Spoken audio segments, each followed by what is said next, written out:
Sim, Jesus, nós te louvamos, nós te engrandecemos, Deus, por mais uma tarde, mais um dia que o Senhor nos presenteou, ó Deus.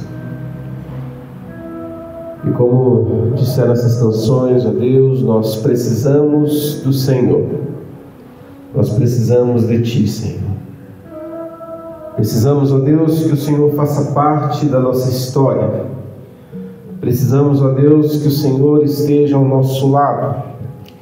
Precisamos, ó Deus, que o Senhor seja a nossa força, a nossa fortaleza. Precisamos do Senhor e queremos mais de Ti, Senhor. Senhor, que nessa tarde o Senhor possa ministrar as nossas vidas de uma maneira muito especial.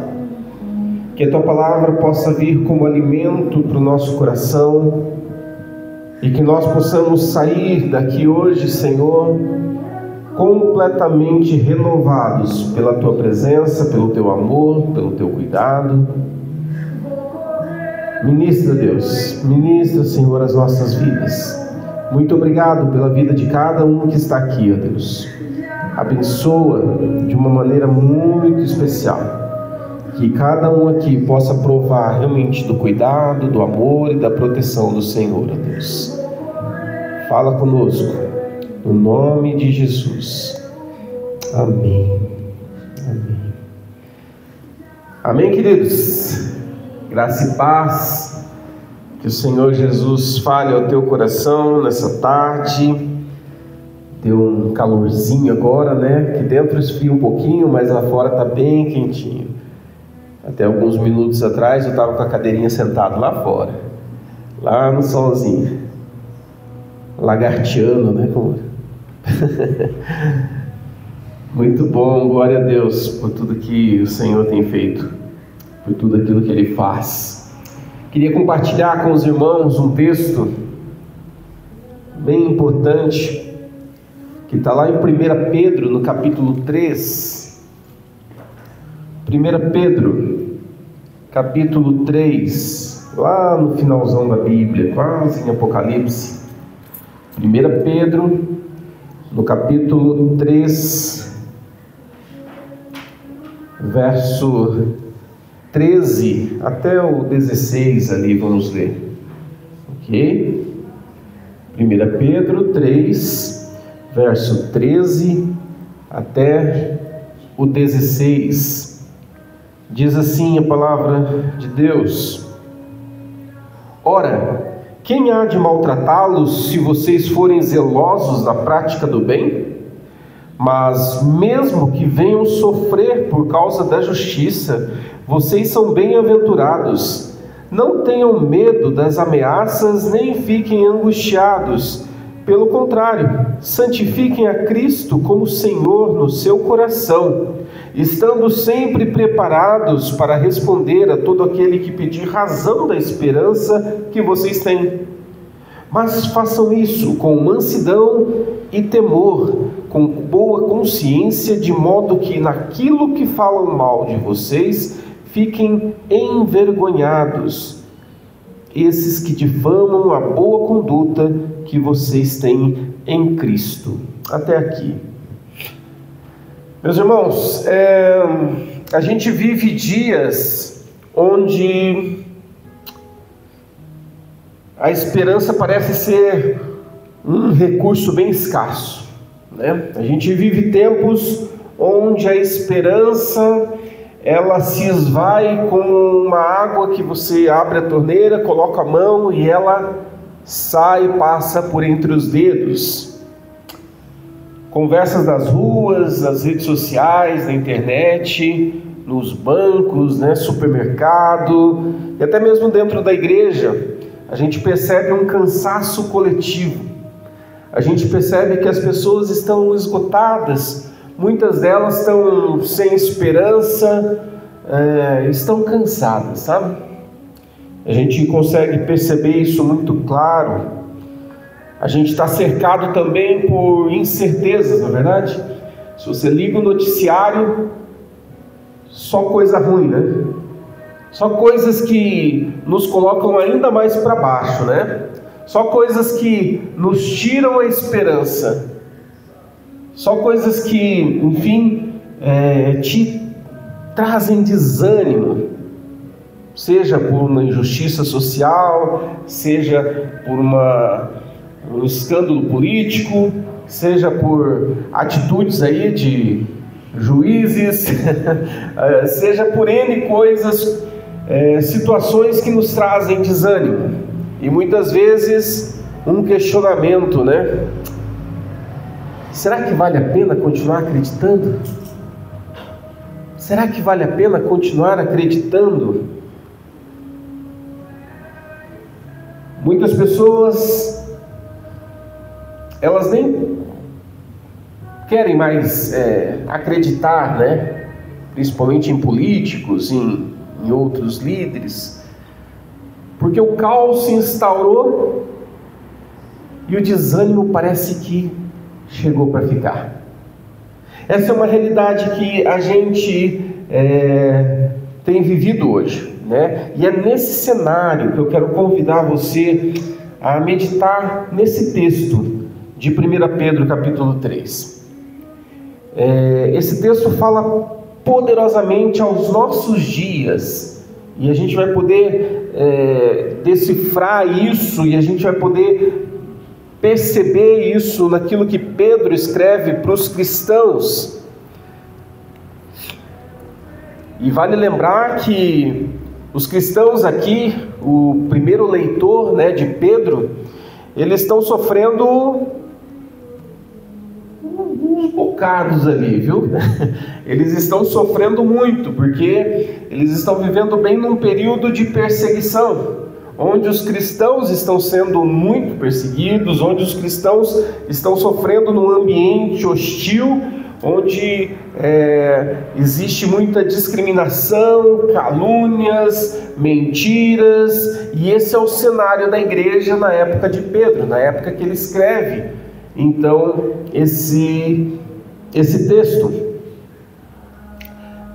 E interessante que Pedro ele não escreve para ensinar as pessoas a fugir dessa realidade, a fugir desse confronto, dessa perseguição. Ele não escreve para isso. Interessante que o texto mostra que Pedro quer mostrar como se viver de forma firme a fé e a esperança, mesmo quando tudo ao redor parece contrário, mesmo quando tudo ao redor parece totalmente caótico, e estava, né? E é isso que nós precisamos aprender para os nossos dias. É exatamente isso que nós precisamos olhar para os nossos dias, aquilo que nós temos vivendo hoje, e aprender então com o apóstolo Pedro. Em primeiro lugar, que nós precisamos gravar na nossa mente e coração é que a esperança verdadeira, ela é fruto de uma vida íntegra. A esperança, ela é fruto de uma vida íntegra. No texto ali, Pedro começa dizendo: ora, quem é que vai lhes fazer mal se vocês forem zelosos com o que é bom? Quem pode fazer mal a vocês se vocês forem zelosos, se vocês forem cuidadosos com uma vida de bondade, com uma vida correta? Então a proposta aqui de Pedro, ela é bem clara para nós, né? Façam o bem, façam o que é correto, vivam de forma íntegra, sejam conhecidos não pelos seus discursos inflamados, mas pela bondade que vocês carregam no coração e praticam com as mãos. A gente vê hoje um levante das pessoas: vamos manifestar, vamos fazer, vamos brigar, vamos fazer e acontecer. Ok, legal, precisamos nos posicionar, podemos ir para a rua, podemos fazer, mas até que ponto nós vamos? Até onde é o limite? para a gente participar desse movimento inflamado. Até onde?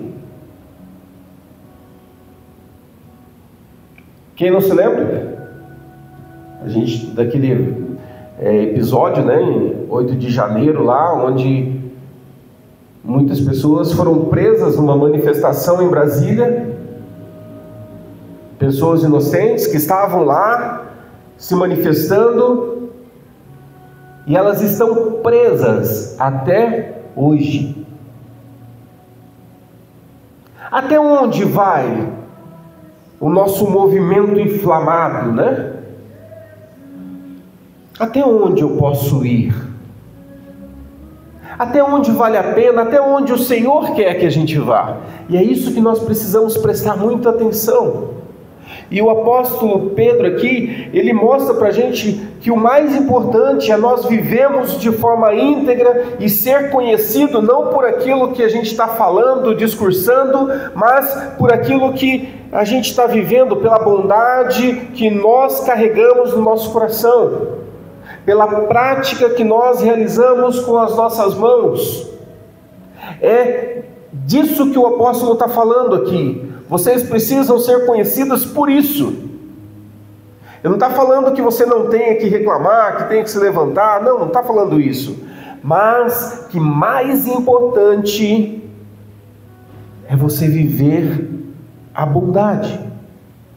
Quem pode fazer mal a você se você vive os princípios do reino de Deus? Resposta: ninguém. E é isso que nós precisamos começar a trabalhar no nosso coração. O apóstolo Pedro não é ingênuo. Ele sabe o caos que o povo estava vivendo. Ele sabe. E todos nós também sabemos que, mesmo fazendo o que é correto, a gente muitas vezes será injustiçado. A gente sabe disso, não é verdade? Mesmo fazendo tudo certinho, a injustiça que existe no mundo, ela, vez ou outra, vai nos alcançar. E nós seremos injustiçados. Aconteceu na época de Pedro, acontece nos nossos dias. Por isso que ele afirma ali, mas ainda que venham a sofrer por causa da justiça, vocês são bem-aventurados. Ou seja, ainda que você vivendo o que é bom, ainda que você viva tudo certinho, e você ainda venha sofrer injustiça, o apóstolo fala o quê? Vocês são bem-aventurados, vocês são felizes. Felizes porque vocês, mesmo no caos, mesmo sendo injustiçados, vocês estão buscando e vivendo aquilo que é certo. Então, meus irmãos, minhas irmãs, a gente vive num país injusto, a gente vive num mundo injusto, e essa injustiça sempre parece crescer ainda mais, né? Prevalecer cada vez mais, né? A gente pega lá, vê na Bolívia como é que está a situação lá, caos, né? Injustiça, coisas ruins acontecendo, e no Brasil não é diferente, talvez numa proporção um pouco diferente, mas é a mesma coisa acontece. E muitas vezes nós somos ridicularizados por querer viver de uma maneira correta, de tentar viver sem levar vantagem em cima do outro, viver uma vida justa. Nós somos ridicularizados. Ah, você é bobo. Olha lá, todo mundo está roubando, todo mundo está fazendo um monte de coisa errada. Por que você está querendo fazer a coisa certa? Por que você quer ser todo certinho? Isso é importante nós entendermos, e Pedro nos lembra que vale a pena fazer o bem, mesmo que doa. Mesmo que você sinta ali as marcas da injustiça, mesmo que você seja mal interpretado, a nossa esperança, ela começa em primeiro lugar com uma vida íntegra, uma vida cristã íntegra, uma vida cristã com coerência entre aquilo que a gente crê e aquilo que a gente vive. Esse é o nosso primeiro testemunho, uma esperança real. E em segundo lugar, que nós precisamos entender é que a esperança, ela nasce quando Cristo reina no nosso coração. A gente vê isso no verso 15, Pedro, ele nos dá o segredo central ali, ele fala: santifiquem Cristo como Senhor no seu coração. Santifica Cristo no centro, no teu coração. E aqui o coração dá esperança. Cristo reinando em nós nos traz a esperança quando Ele é o Senhor do nosso coração. Quando Ele é aquele que habita em você. Nós não nos desesperamos mesmo com as mudanças de reis na terra, mesmo com as mudanças que acontecem no cenário político, econômico, nós não nos desesperamos, porque a nossa vida ela não é pautada naquilo que é decidido em Brasília. A minha vida é pautada naquilo que o Senhor assina, naquilo que o Senhor escreve, naquilo que o Senhor diz que vai ser. Por isso a nossa esperança, ela se torna real. Quantos políticos já não vieram, quantos políticos já não foram, na verdade? Quanta gente já passou por aí, quanta coisa já aconteceu, e a gente sabe que é tudo, popularmente se diz, né? Farinha do mesmo saco, né? São tudo igual. Tudo igual.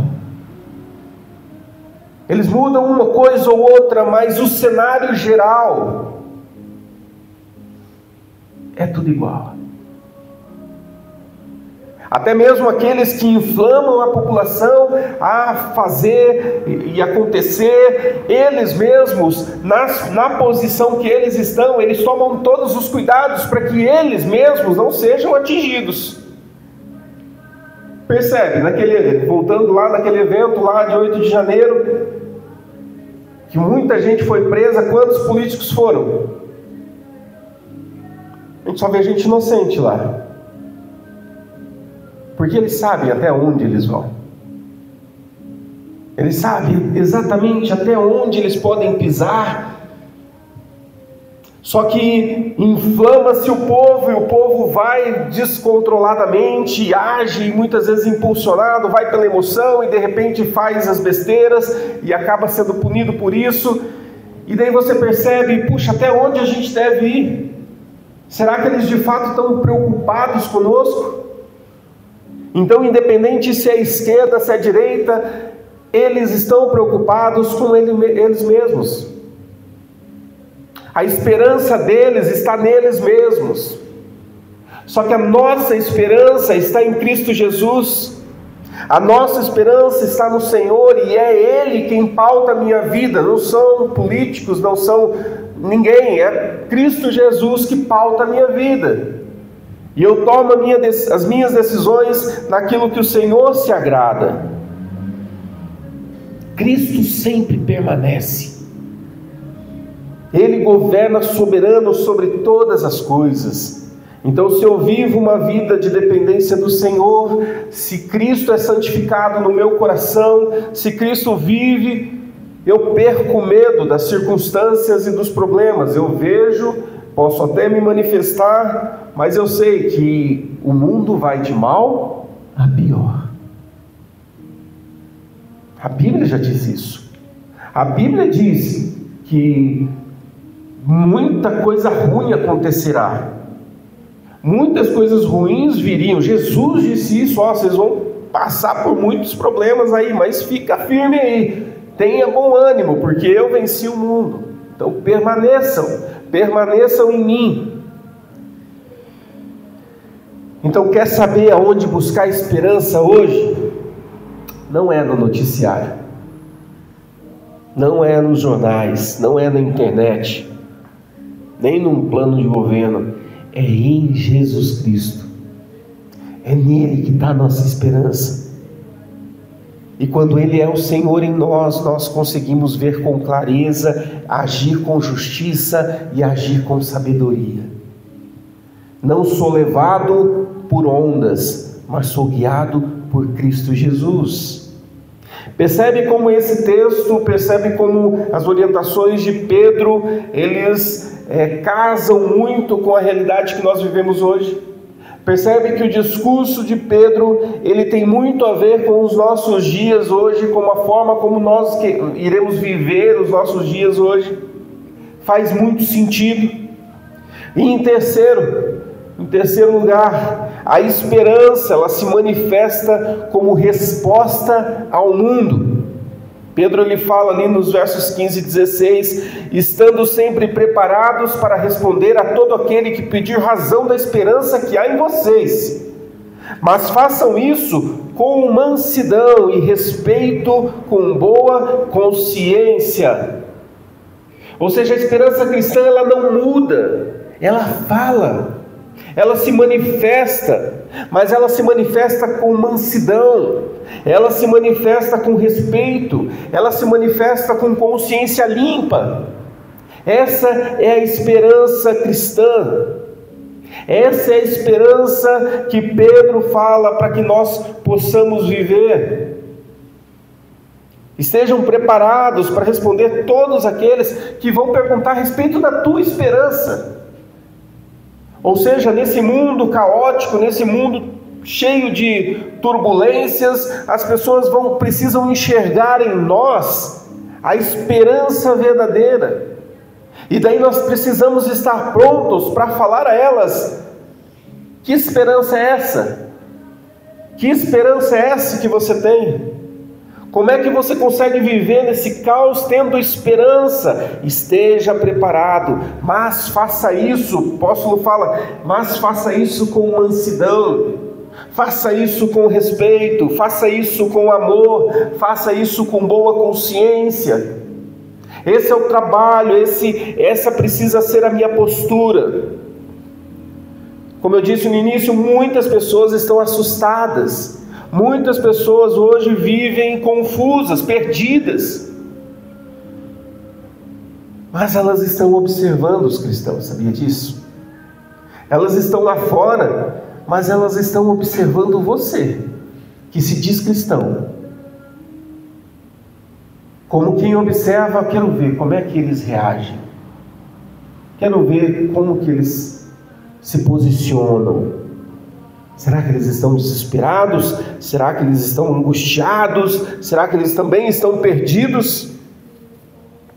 E em algum momento esteja certo que eles vão perguntar: como que você não desiste? Como que você não abandonou o barco ainda? Como que você consegue continuar acreditando? Nós precisamos estar prontos. E a gente, meus irmãos, a gente não precisa de argumento político para trazer esperanças para as pessoas. Nem resposta pronta de rede social que você acha lá, você abriu e você encontra as respostas. Não, nada disso. A gente precisa de um coração cheio de Jesus Cristo. A gente precisa de um coração pronto para dar a resposta cheia de graça, cheia de amor. É exatamente isso que está faltando na humanidade hoje. A presença do Senhor, o amor de Jesus Cristo. É isso que falta. E é isso que nós precisamos estar cheios. É exatamente isso que nós precisamos estar repletos. Porque esse é o testemunho da nossa esperança. Esse é o testemunho que eu e você, a gente leva para as pessoas e mostra para as pessoas.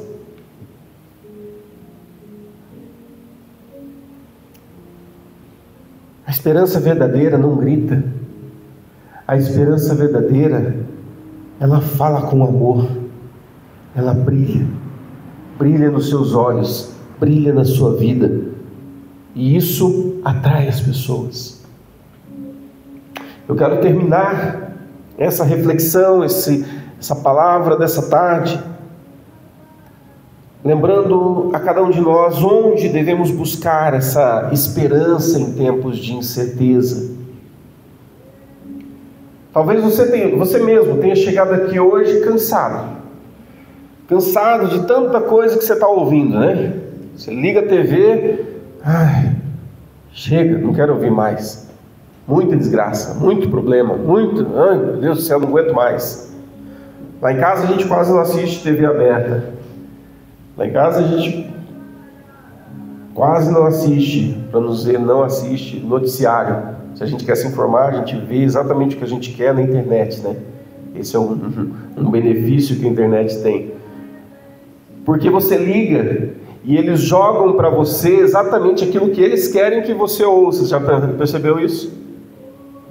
Não é aquilo que você quer ver, não é aquilo que você quer ouvir, não. Eles apresentam para você exatamente aquilo que eles acham que é importante, da forma deles, da maneira deles. Eu sou formado em jornalismo, então eu tenho um pouco de propriedade para falar a respeito disso. É exatamente aquilo que eles querem que você ouça, do jeito deles. Então talvez é hora de a gente desligar um pouquinho e a gente começar a filtrar aquilo que a gente vê, aquilo que a gente ouve. Não estou falando para a gente viver alienado, né? Sem saber de nada que está... Não é nada disso. Mas nós sabemos escolher aquilo que a gente coloca para dentro, né? Porque se você liga a TV, é certo que isso vai tirar a sua esperança. Tudo vai colaborar para que você perca a esperança. Então talvez você tenha chegado aqui cansado, desiludido com esse cenário atual. Talvez você esteja até mesmo decepcionado com a fé de muitos cristãos, muitas pessoas que se dizem cristãs. Mas eu quero te lembrar que a nossa esperança, ela não está nesse mundo. A nossa esperança não está naquilo que você está vendo na televisão. A nossa esperança está no Senhor Jesus. A nossa esperança está nele. A nossa esperança não depende de estabilidade econômica, de um cenário político agradável, na justiça sendo feita. Não está nisso. A nossa esperança, ela é viva. E ela é viva porque Jesus está vivo. Jesus vive. Como Pedro diz, no capítulo 1, no verso 3 ali: bendito Deus e Pai do nosso Senhor Jesus Cristo, que segundo a sua grande misericórdia, nos regenerou para uma viva esperança, mediante a ressurreição de Jesus Cristo dentre os mortos. Essa é a nossa esperança. Essa é a nossa esperança. Vida eterna, vida inabalável. É isso que precisa permear o nosso dia a dia. É isso que precisa inundar o nosso coração. É lá que nós precisamos buscar esperança. Então, se nós podemos colocar um exercício, é esse: filtre aquilo que você está vendo, selecione. É você que seleciona, sabia? O controle remoto está na tua mão. É você que escolhe aquilo que entra na tua casa, aquilo que entra na tua mente, aquilo que entra nos teus ouvidos, aquilo que entra pelos teus olhos. É você quem escolhe. Então vamos ser radicais nisso, vamos praticar isso. Isso não me edifica, eu estou mal com isso. A gente percebe isso com músicas, né? Às vezes, uma vez eu me peguei assim, trocando de estação de rádio assim, e ouvindo uma música, e daí estava tocando uma música secular. E daí eu estava dirigindo, deixei aquela música tocando, e depois de um tempo eu comecei a ficar tão deprimido, mas tão deprimido, eu falei: nossa, estava tudo bem, por que eu estou tão deprimido assim? Nossa, por que eu estou tão mal assim? Nossa, eu estou para baixo. É aquilo que eu vou deixando entrar. É aquilo que eu vou deixando entrar, e aquilo vai me colocando para baixo, para baixo, para baixo. Eu falo: já sei o que é. Eu preciso selecionar aquilo que vai me edificar, né? Eu preciso escolher bem aquilo que eu vou absorver, aquilo que eu vou ingerir. Então a nossa esperança está em Jesus Cristo, e é dele que eu preciso me alimentar. E eu queria te convidar a ficar em pé nesse momento para nós orarmos, e que no teu coração você tenha esse desejo de Senhor, eu quero que o Senhor faça parte do meu dia a dia. Eu quero que o Senhor seja o filtro daquilo que eu vejo, daquilo que eu ouço. Eu não sou aquilo que os noticiários dizem que eu sou.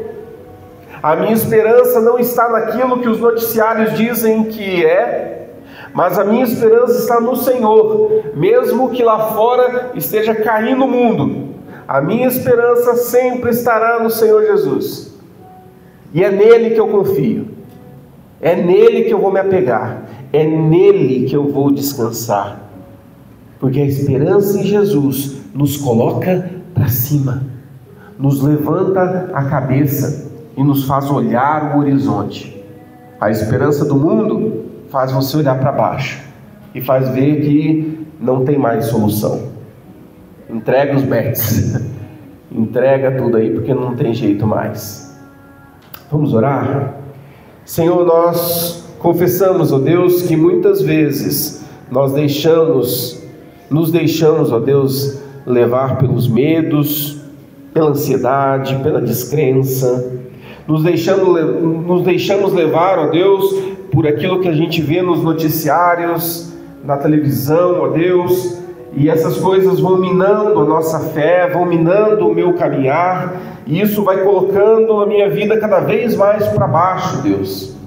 Mas, Senhor, nós aprendemos no texto aqui do apóstolo Pedro, ó Deus, que a nossa esperança é uma esperança viva que está no Senhor. E se eu busco viver uma vida reta, íntegra, santa, pura, nada pode me abalar, nada pode me abalar. Então, Senhor, que o Senhor faça isso nas nossas vidas e que o Senhor nos ajude, Deus. Coloque em nossos corações a certeza de que Tu reinas acima de todas as coisas, e mesmo quando o mundo estiver em crise, eu não serei abalado. A minha fé não será abalada. Nos ajuda, Senhor, a viver com integridade. Nos ajuda, Senhor, a viver uma vida, Senhor, que engrandece o Senhor. Nos ajuda, Senhor. Nos ajuda também, Senhor, a responder com mansidão às pessoas, ó Deus, porque as pessoas vivem na escuridão, as pessoas vivem sem esperança, as pessoas vivem com medo. Me ajuda, Senhor, a ser a testemunha que vai levar a esperança a elas. Então, me ajuda a falar com mansidão, me ajuda a falar com amor, me ajuda a falar com sabedoria. Quando eles perguntarem a respeito da minha fé, quando eles perguntarem a respeito da minha esperança, ajuda-nos, ó Deus. Renova hoje, Senhor, a nossa esperança. Renova em nós, ó Deus, a alegria de olhar e ver que o Senhor está no controle de todas as coisas. Nós dependemos do Senhor, nós precisamos do Senhor, ó Deus, e queremos viver uma vida que glorifica o Teu nome, Senhor. Nós Te louvamos por tudo que o Senhor já fez e por tudo aquilo que o Senhor ainda vai fazer em nós e também através de nós. Porque Tu és a nossa esperança, Tu és o nosso socorro bem presente, socorro no meio da angústia, Senhor. Muito obrigado, e nós Te louvamos por isso, no nome de Jesus. Amém, amém, amém.